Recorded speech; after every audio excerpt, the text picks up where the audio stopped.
नमस्कार महानमस्कार अच्युतम केशवम कृष्ण दामोदरम मोज लो रोज लो नहीं मिले तो खोज लो।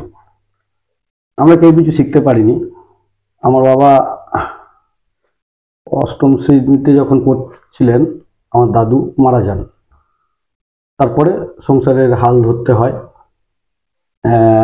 জাতিতে আমরা গোয়ালা, দুধ দইয়ের ব্যবসা আমাদের ছিল। 2010 সালে আমি চাকরি পাওয়ার পরে বাবা প্রচুর পরিশ্রম করেছেন। সন্তান হিসেবে কিছু কর্তব্য সেটা তো করতেই হয়, সেই জন্য তারপরে বহু লড়াই করে ব্যবসাটা থেকে বিরত নিয়েছেন। মস্তিতে থাকেন। যখন খুব ছোট ছিলাম তখন এক ভিখারি বাবার কাছে ভিক্ষা চাইতে আসে, বলে তোমার দাদা এত ভালো ভালো কিছু খাইয়েছে, এক পেট খাবার হয়েছে, এক পেট খেয়েছি, তুমি কিছু দাও।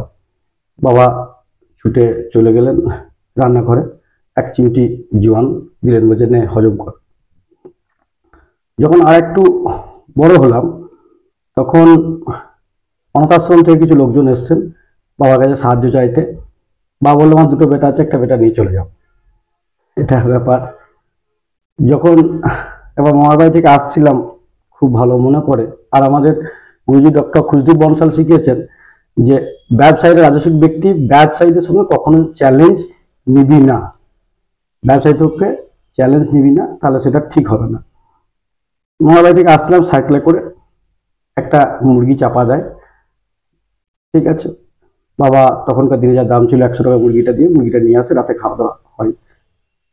এরপরে যখন আর একটু অবস্থা ভালো হয়, পাড়ার ক্লাবের ছেলেরা আসে, কাকু একটা সুইমিং পুল করবো, ছেলেদের ভালো হবে, তা তুমি কিছু সাহায্য করো।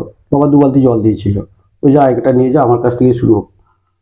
এরপরে আমি একদিন সাইকেলে করে যেতে গিয়ে এক ভদ্রলোকের সঙ্গে ধাক্কা মারি, তার ধুতি ছিঁড়ে যায়। বাবা খবর পায়, বাবা গিয়ে সেখানে হয় 200 টাকা ধুতির দাম দিতে হয়। 200 টাকা বাবা ধরিয়ে দেওয়ার পরে ধুতিটা টানছেন, সবাই যে এটা টানছো কেন? বলছে না এখন তো ধুতি আমার 200 টাকা আমি দিয়ে দিয়েছি, ধুতিতে এবার খুলে নিয়ে যাবো। লোকজন জড়ো হয়, বলো হ্যাঁ আমার বাবার নাম বুদ্ধদেব ঘোষ।